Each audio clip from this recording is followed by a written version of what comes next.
water. Being a science student, I must say water is made up of one oxygen atom and two hydrogen atoms. Water is a molecule just like in bended arrow, just like our elbow, and this gives water a certain polarity and an infinitesimal charge on each end. Water is an enchanted solvent and glue of our tangible world. It gives our and binds our cells, our mountain ranges, steam wafting from our morning tea and tectonic plates. Yet there is so enough to drink. We all are squandering for it just like fools lost in desert. Hello everyone, this is Ekta Kasana, pursuing masters in microbiology, is here today to lead you all through the government failures which have led to the current water crises. Let's talk about Bangalore. It had 300 lakes, but by 1917 almost all lakes got either disappeared or became extremely polluted. And report says that by 2025 people will not be able to live in that city. It's a very big city. Flipkart companies, tech, high lifestyle, all are settled there. But people will run out of water badly. Another story I want to share with you is of Chennai.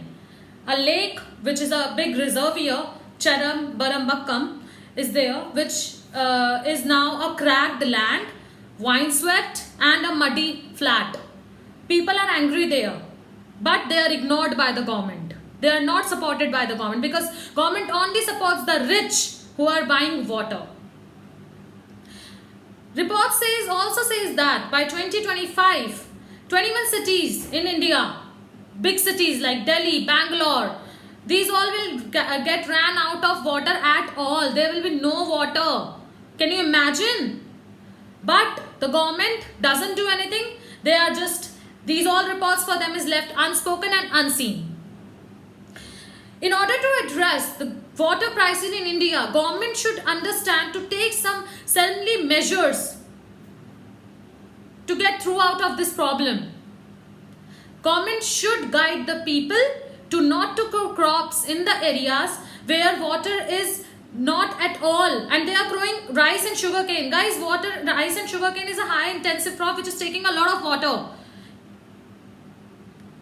Also, there's a complication in our constitution because the Water Act is only stated under the state government and central government can't do anything for that. So, in order to address India's water crisis need to get a particular legislation and new rules drafted and then implemented by the state government in India.